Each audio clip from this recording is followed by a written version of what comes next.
Hello and good morning to our 6th lecture on international cooperation in Europe and beyond. And today, happily, we finally exit the realm of theories. You might have been asking yourself already, Jesus Christ, how much history and theories do we have to learn until we get to the good stuff, meaning the actual forms that international cooperation can take. So I can assure you for the rest of the course, that will be mostly what we talk about. So today we will start to investigate perhaps the most deeply integrated, certainly the most intricate international organization or form of regional organization at the very least so far with the European Union. And the last lectures have been fairly dense and information packed, and today is hopefully going to be more like a little bit of an introductory stroll through the history of the EU, because it will turn out that much like I implied in the first lecture, without understanding where the institution is coming from, there's really no understanding of the shape that it has today. So with that preface, of course I was lying, there's one more slide on theories. Because I want you for the remainder of the course to have these big stories about the world in mind always.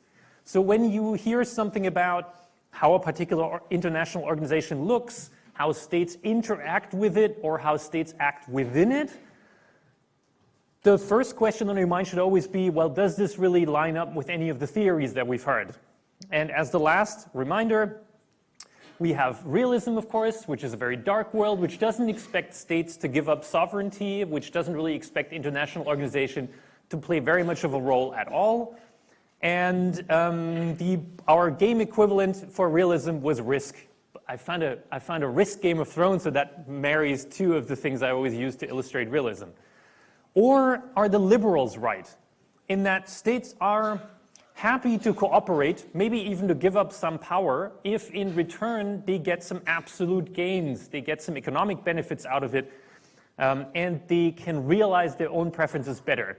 So still a competitive world, but not necessarily a world that is constantly in conflict like realism would assert.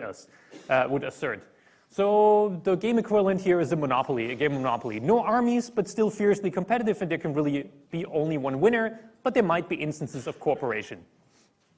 Then we had the constructivists, who told us that the world does have an inherent set of rules and norms, but that these standards of behavior were a little bit malleable. They could change. So if you want a game equivalent of that, that's a bit like a role-playing game like Dungeons and Dragons, where you have a set of rules, but then what comes out of those rules is very much up to the players.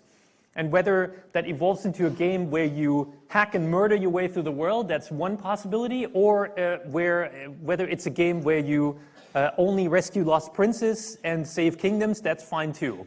So a game that has some rules, but where the results are not necessarily predetermined.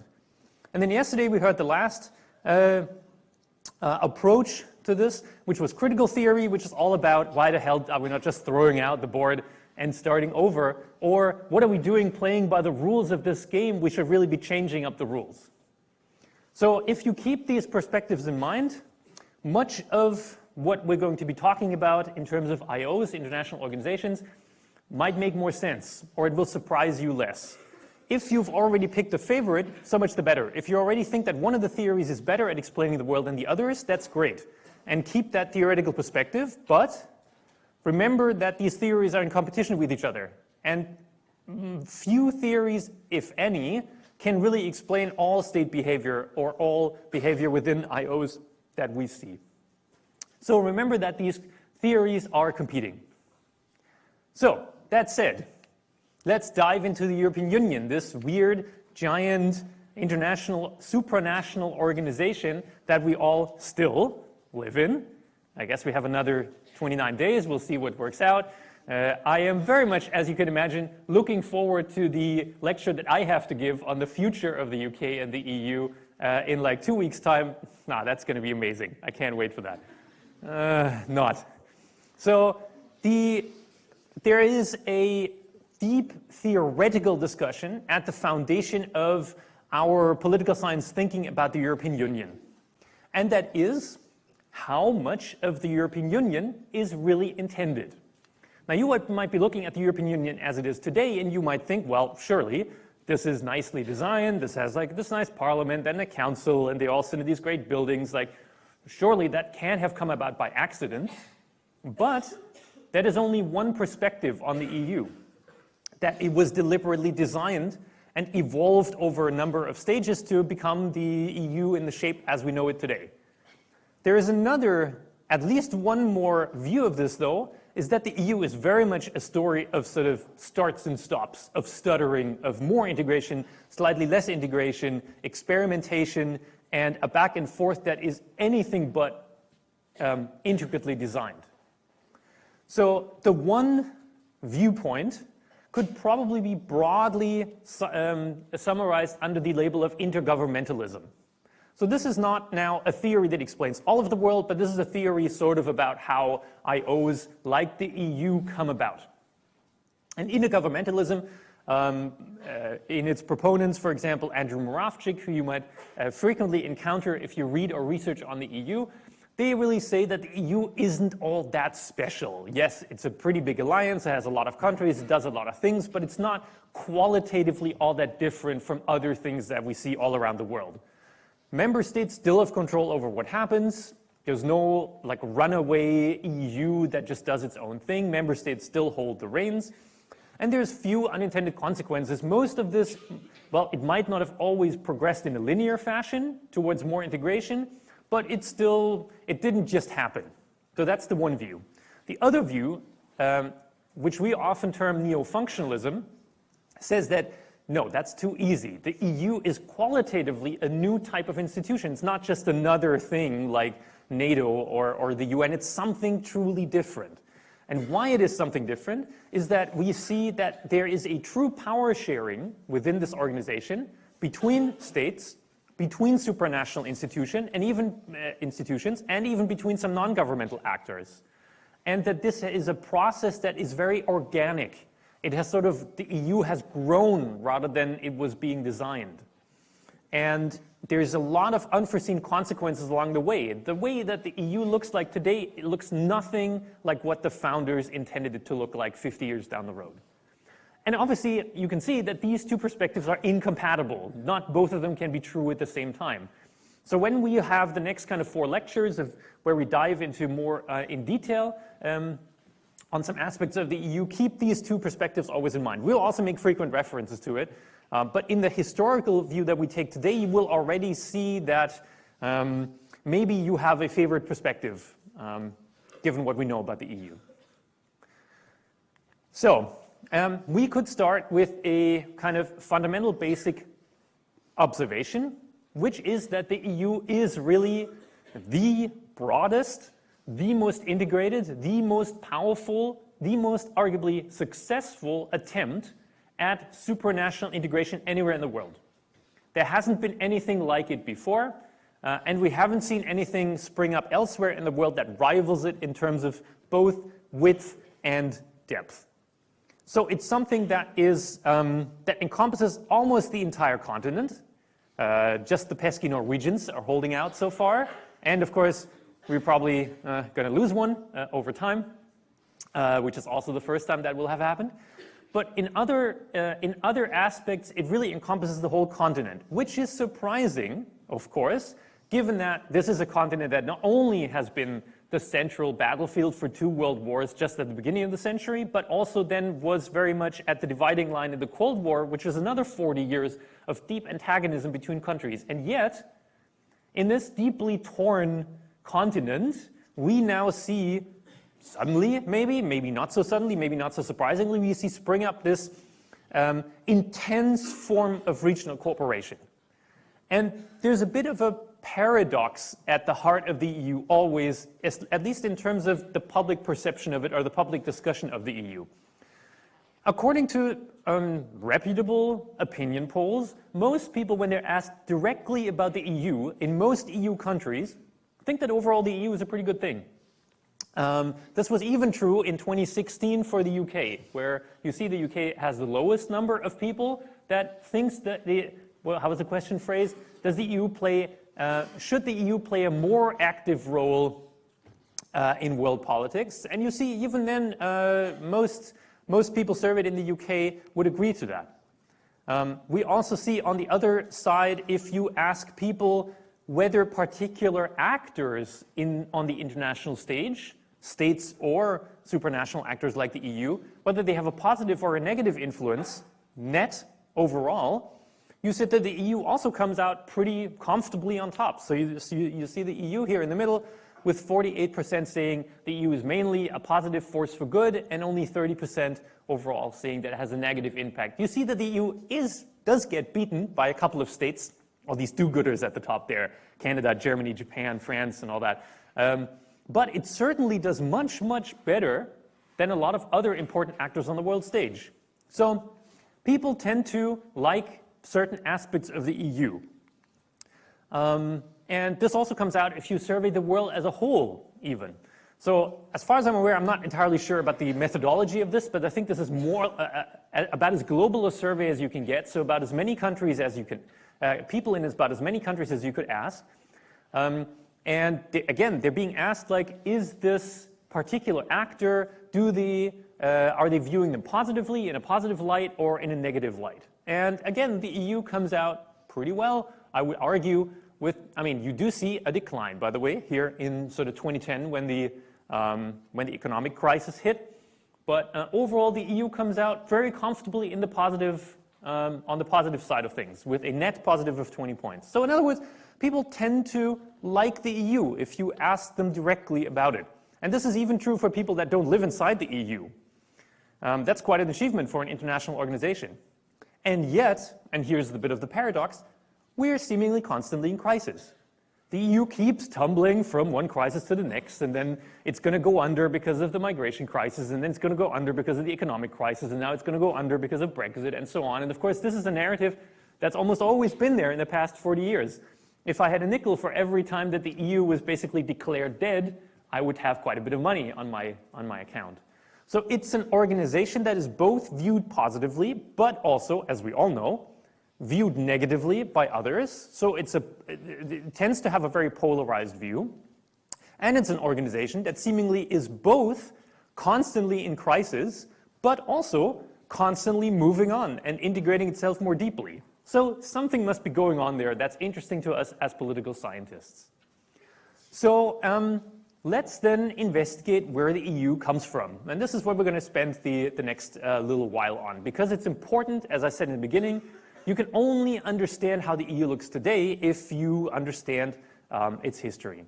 So at the very first, the idea for the EU had its roots in thinking about how to pacify the continent. It was meant as European integration was meant to be an antidote to further war in Europe. You all remember from the history lecture, of course, that there's been this constant search for stability on the European continent. At first they tried it with conferences, and then with treaties, and then sometimes with organizations, but it all failed and eventually led into the Second World War. So after the Second World War, the thinking was, well, I guess we've tried everything, or maybe we haven't, so maybe we should try something new to preserve peace in Europe. An early result of this was the Council of Europe. I'm only mentioning this because people, like 95% of people that you will ask, will think that the Council of Europe is an institution of the European Union. It is not. But it's very confusing because there's the Council of Europe, there's the European Council, and there's the Council of the European Union, because apparently they completely ran out of names to title their organs. So the Council of Europe, I'm just mentioning it because it was the first attempt to bring the states of wider Europe together in some sort of deliberation, negotiation, maybe not so much decision-making organ, and give them a forum to talk. Because, after all, in the past, that had occasionally worked fairly well, when states could talk out their conflicts rather than go to war over them. And there was a European political space that was created after the war, mainly because all of Europe was united in the fear of one, well, they would have said non-European actor, which was at the time the Soviet Union. So there was a uniting threat. Most of the European states felt, yes, we've just gone through a world war, but there might be another threat at the horizon that might be even greater than that of Germany before, and that was of the Soviet Union. And what was created was the OEEC. But both of these organizations, so the Council of Europe and the OEEC, they were set up as intergovernmental institutions. So what does that mean? Because in the parentheses I'm saying not supranational. These were institutions that were very much in the mold of something like the United Nations. They were designed purely for member states to come together. The member states are hashing out some kind of solution to problems, and then they go apart. So it is always the member states that are making these treaties, that are having the competences to make decisions, and that then that are only using these institutions as a forum. So intergovernmental institutions like these, they weren't designed to have their own decision-making powers. There wasn't anyone at the Council of Europe that was empowered to make decisions for all Council of Europe member states. So all you had then was a system where the members of these organizations voluntarily accepted those decisions. So you made certain decisions in the Council of Europe, for example, and everyone sort of agreed, okay, we'll honor that. So the main thing besides Soviet aggression, and this is something that is really at the very core of European integration, and it's been at the core of European integration for a very long time, is, I'm very sorry, containing Germany. Well, that's interesting, isn't it? Okay, so maybe I had a thought there, I don't know. So it doesn't happen too often, so I don't know the sound. So containing Germany, thank you to that one person that found that hilarious. I'm not sure I should feel offended or happy now. So containing Germany, managing Germany as a problem, was really what drove this. Yes, there was Soviet aggression, and that sort of brought countries together in this more amorphous idea of staving off a threat. But really at the core it was that the rest of the nations of Europe were kind of wary that Germany had already tried something in 1914, and then they tried again in 1939, and maybe they would try again. In any case, it was really about managing Germany and finding novel ways of managing this continued aggressor state in the middle of Europe. And the idea was, we're going to try it a different way. We're not going to try the thing, for example, we tried after the First World War, which is to hold Germany down, to reduce its territory, to restrict its industry, to restrict its armaments. No, it is actually by integrating Germany into wider Europe. We're going to bind them to us, and that way we're going to contain them. So that's the thought that was at the core of European integration at the very beginning. So formally, we can probably put the starting point of this whole story in 1951 with the Treaty of Paris. The Treaty of Paris created what was called the European Coal and Steel Community. Why coal and steel? So, of course, like I just said, the idea of European integration at the beginning was driven by political and security concerns. Why is coal and steel important to political and security concerns? It's because you need coal and steel to arm yourself. You need coal and steel to build armies, to build tanks, to build weapons, and so on. And the idea that was being floated, mostly by the French, was that by creating an international sector of coal and steel production, it would allow the countries not only to grow together more. Remember, the thought of interdependence changes things in liberalism. It would allow countries' economies to grow together more, but it would also, and that's kind of a cheeky side effect of this, it would also make it a little more easy to watch each other.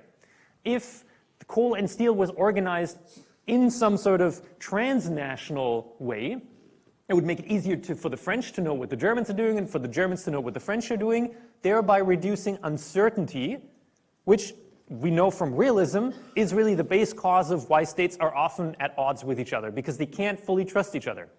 But if basically you just merge factories or production together, then it's much easier to supervise each other and know what the other side is doing.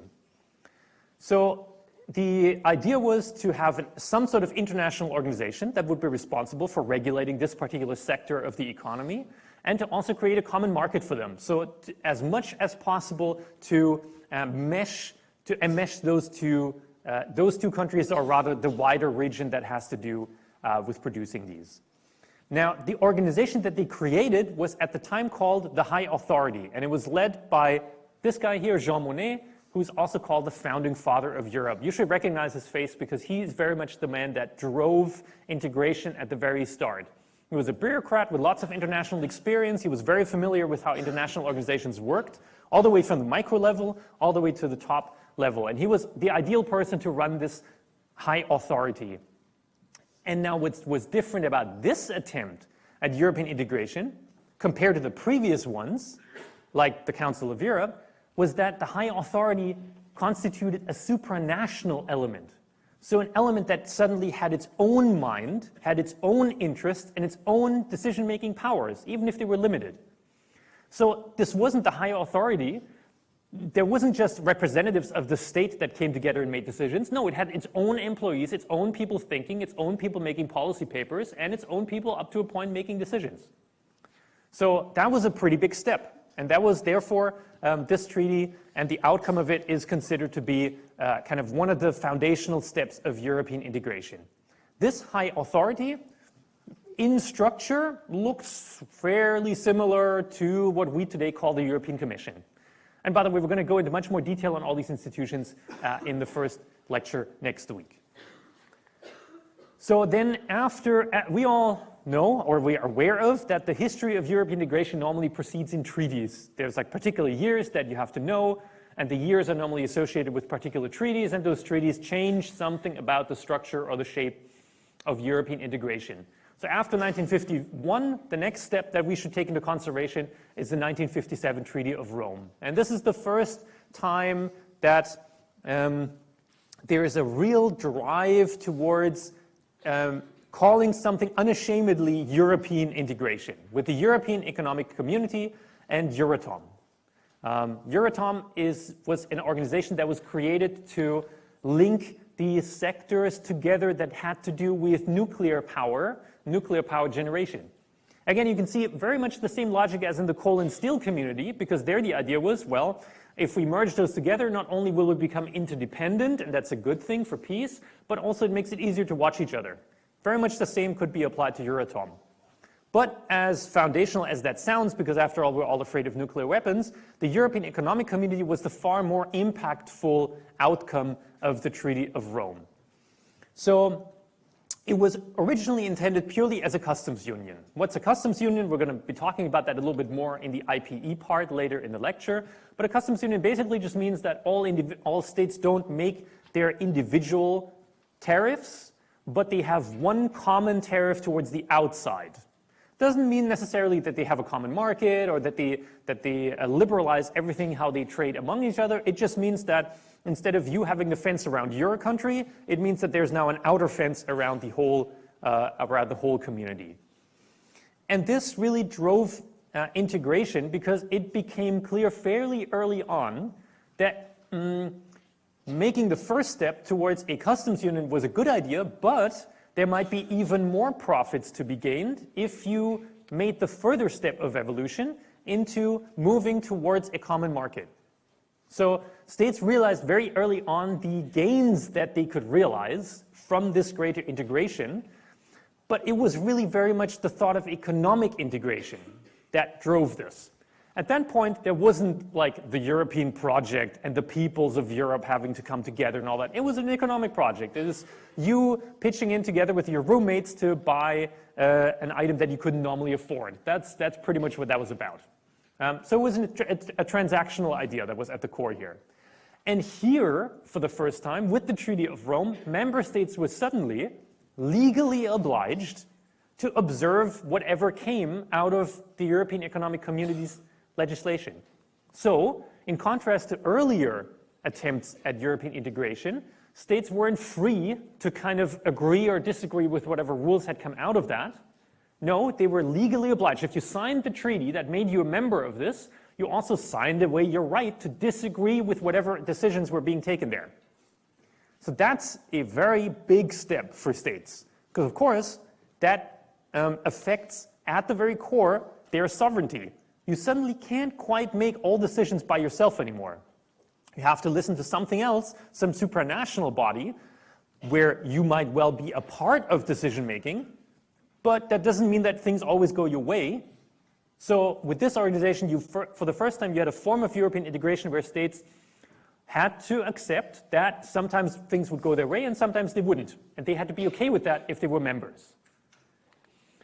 So where was Britain in all of this, you could ask, in this early story of the European Union? Well, it wasn't really around all that much. It was a bit like some distant cousin that you only see for Christmas. They were sort of around, you were aware of their existence, but they didn't really consider themselves a core part of the family. Now, why was that the case? It stemmed from the perception of the UK as being a distinct state with distinct memberships in different spheres of the world, I would call them, for lack of a better word. So the UK saw itself, of course, as part of the wider English-speaking world. There's plenty of countries in the world, and at this point in the late 50s, decolonization had already been going on for a while. Lots of former colonies had been let go into independence. So there was a wider English-speaking world that the UK felt itself being part of. There was also, of course, a slightly smaller part of the world that was the Commonwealth. And Britain very much considered itself not only a part of that, but the center of that Commonwealth world of former colonies that were now bound together, no longer by sort of a master and servant relationship, but by this notion that this is a mutually beneficial relationship within the Commonwealth, whether or not that myth is or was true. And then, of course, you had Europe. But Europe was really only one kind of battlefield to which the UK was paying attention. So the UK saw itself, of course, as being either in the center or at least touching all these spheres. But the problem that the UK had was it wasn't uncontested in any of these spheres. You had the English-speaking world, and of course, the English-speaking world wasn't predominantly waiting for the UK to pass down any ideas for rules or something else, but you had a very strong contender to leadership in that part of the world, which was the US, of course, which had come out much stronger economically and militarily out of the Second World War. The Commonwealth, of course, was challenged by decolonization. We've already talked about that in the very first lecture. So the UK, yes, was still at the center of this construct that they called the Commonwealth, but it was no longer a very highly determined relationship. You could have different levels of engagement with the UK, and some states chose to not really engage with the UK all that much at all. And then you had the UK's relationship to Europe, and Europe probably would have been more attracted to the UK, because of course it's a mutual thing, if the UK hadn't also gone through a period where its economy was fairly weak. So there was a divergence there. The UK still believed itself to be fairly important in all these different spheres, but they were being challenged in all of them. And that made them reluctant to commit to things like European integration. So there wasn't really any enthusiasm for the UK to be integrated into this new project. Now, there was another reason why it took a little while for the UK to make it into Europe. And that problem is very much personified by this guy here, Charles de Gaulle, the French leader, a former general, and that's very much how he led his country for a good while too.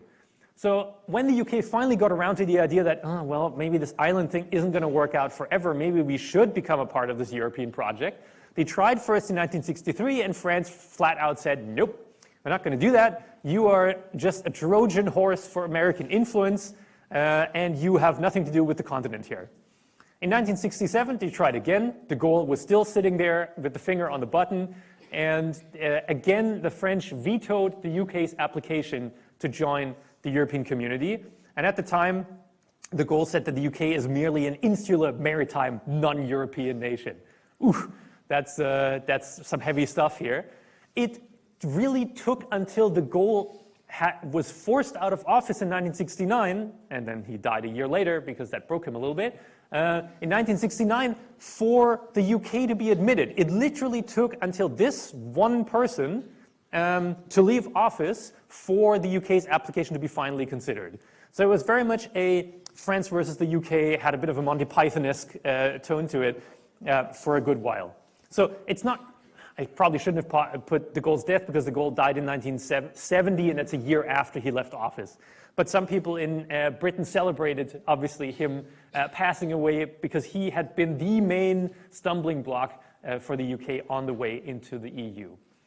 In 1973, the UK finally makes it in. It gets two friends that actually were kind enough in previous rounds to pull their own applications back because the EU hadn't made it in. So a nice Denmark and Ireland really only wanted to make it into the club if the UK was also admitted. Always reminds me of my late Saturdays. So there is some very deep historical roots of the UK's uneasy relationship with the EU. This is not something new, obviously. But it's been a story of stops and starts. It's sputtered out occasionally. The first couple of tries weren't even successful. And even when they made it in, the headlines, that's possibly the lamest headline, really, that you could write on the accession into the European Union. We're in, but without the fireworks. So it was really more that they had tired out the opponent, in a sense, and been admitted rather than this glorious occasion of further European integration. Now then, we had a few other rounds of enlargement, and we're going to be talking about this in a dedicated lecture because it has had fundamental effects on the EU, of course. We first had, in the span of 5 years, 3 countries admitted, with Greece, Spain, and Portugal, that all had previously had military governments. You could even call it a junta. So these were very much in the middle of Europe, but they weren't full democracies. They were run by military figures. They were economically weaker, but in this particular case of enlargement, they were admitted because the existing EU member states felt that there were political reasons for this. So yes, the European project is about realizing economic gains, but we had the idea at this point, after sort of 25 years together, that maybe there might be more to this European project, and that states should be admitted even if they don't necessarily make the previous members better off. Because, of course, that was the case for these 3 states, all of which were economically weaker. In 1995, we had sort of a very easy round of enlargement with Austria, Finland, and Sweden. And I say easy because these were already fully functioning democracies. They were economically quite well off. So there wasn't really much pushback within European Union member states. But we can see from these election results that are put here on the right-hand side, at the time, Norway and Sweden, of course, the people were both asked whether or not they wanted to join the EU. As we all know, Norway chose to not join the EU. Sweden did, but that wasn't that clear a result. So you see, even in Sweden, you had something like 52 to 46, and in Norway, you had 47 to 52. So almost the same, just flipped by a couple of percentage points.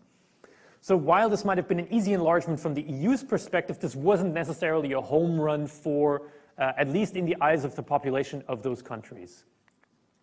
And then, of course, we have the final rounds of enlargement, and now we're reaching your guys' lifetime, where we had first almost all of the former Eastern Bloc states join in 2004 after quite a long battle. We all know that the Cold War ended in 1990, so this is 14 years that these countries were fighting for their accession, them being allowed into the EU. And again, much like in the case of the 1981 to 86 enlargements for Greece, Spain, and Portugal, here the reasons again were very political. The idea was, well, Europe maybe isn't just this economic project, maybe it's like the European community of democracies or something. And of course, once you accept that Europe is about more than just economic benefits, then you can also make a good argument why certain states should be admitted, even if they don't necessarily bring the economic power of a Germany or a France. And this is what happened in this particular round. We had the latest EU member join in 2013, so this was only 6 years ago with Croatia. And of course, we will probably end up with an EU 27 in a little while. And we have, of course, a whole host of states still waiting in the wings to join the EU in the near or maybe more distant future. More distant future, Turkey certainly is one that's been discussed for a long time. And the outcome is still uncertain if that's ever going to happen, and if so, how fast. So the EU has undergone a number of rounds, but not all of these rounds have necessarily gone smoothly.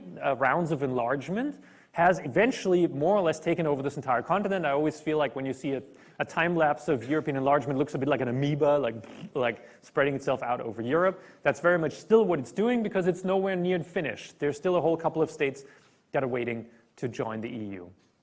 Now, I want to go back really quick to a qualitative assessment of several distinctive steps in European integration, because of course, becoming larger in terms of members is only one way that the EU has become bigger. It's also become bigger in the sense that it's become more deeply integrated. But I would argue, much like in the case of enlargement, this wasn't necessarily a linear process. It took a little while.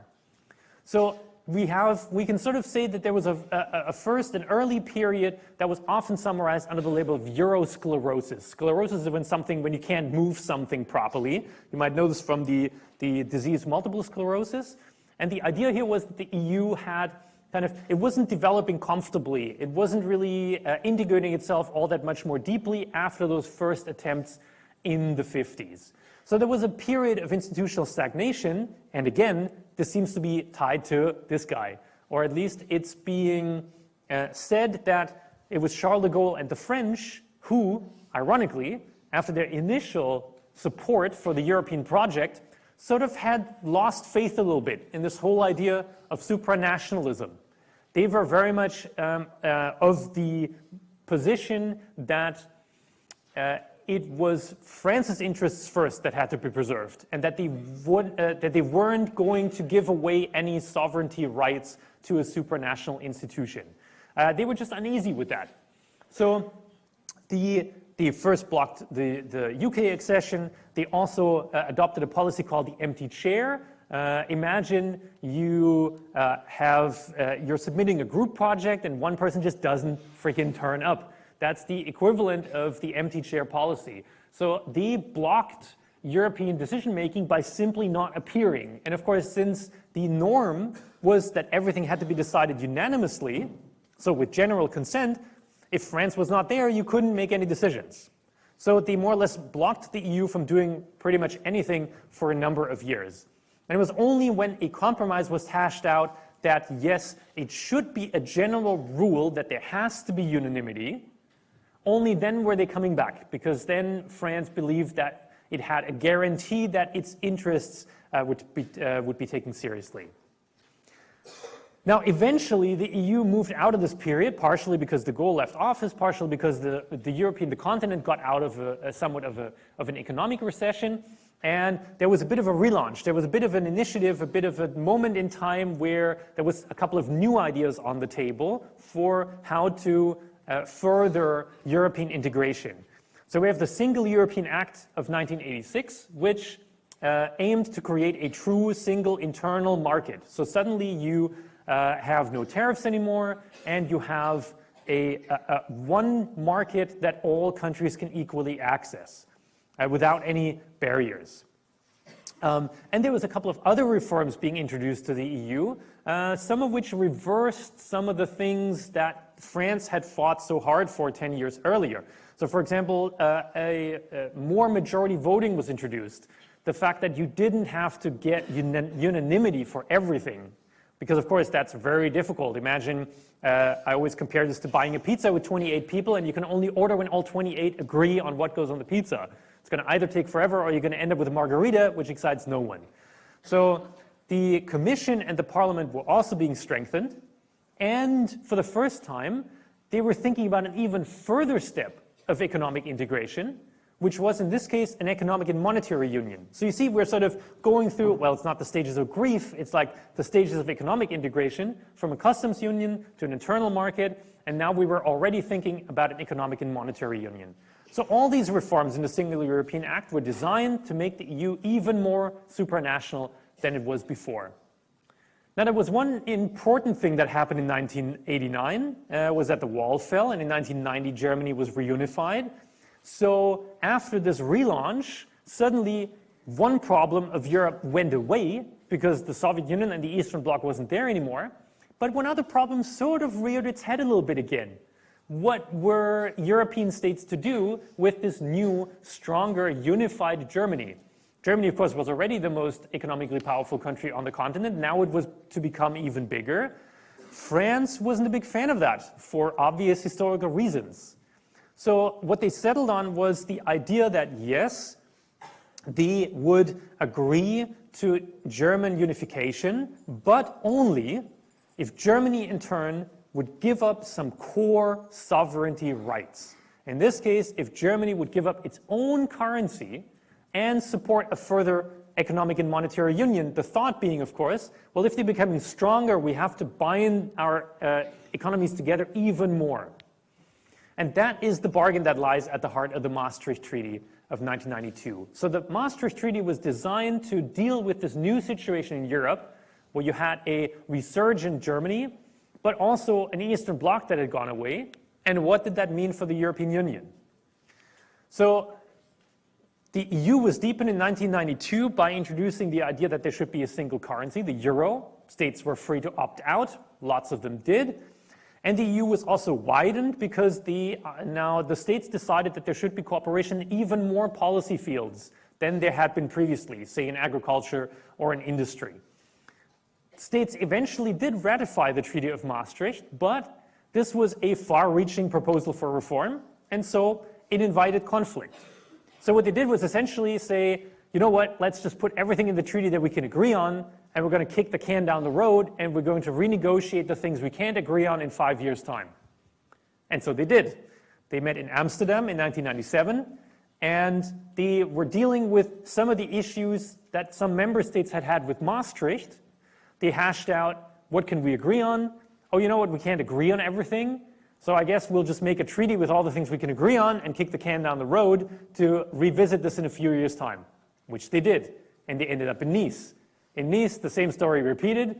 They collected the things, the reforms that all member states could agree on, and whatever they couldn't agree on, they pushed down the road to now what they thought was like, okay, let's do this for the last time. This is ridiculous.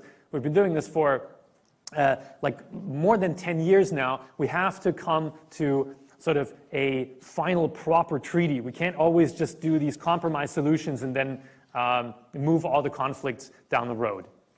So now that brought us to something called the Convention on the Future of Europe of 2003. You won't remember this, but I remember this because it was in the news constantly when it was going on. The idea here was that this was modeled on the Philadelphia Convention of 1787, where, of course, the sort of much of what the American Constitution is today was being formed. So they really thought, like, okay, this is going to be the big thing. We're going to all come together to this big constitutional conference. We're going to find out what really the foundations of Europe are. We're going to define what we want and where we want to go. And we want to create a European constitution, which, of course, so far didn't exist, still doesn't exist to this day. But that was their aim. They wanted the big solution to their problems. But while they agreed on quite an interesting constitutional treaty with lots of changes and a very sophisticated institutional structure, something got in the way. Because the constitution that was passed at this convention in 2003 by all these members of governments and invited experts and so on, it was then put to referenda in the member states. Because, of course, once you have a European constitution, you need to ask the European people if they would agree to that kind of constitution. And there was a referendum in the Netherlands, and people rejected this beautiful European constitution. They thought, well, maybe that was a fluke. Should we try again? Okay, sure, let's try again. Let's try in France. And in France, the voters also rejected the European constitution.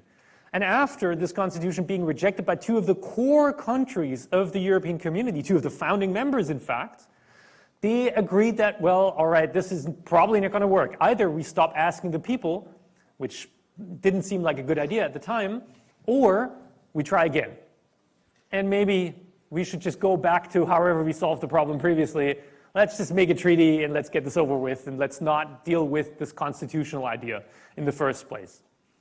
This kind of omnishambles of a process led to the Treaty of Lisbon of 2007, which of course is the most recent European treaty.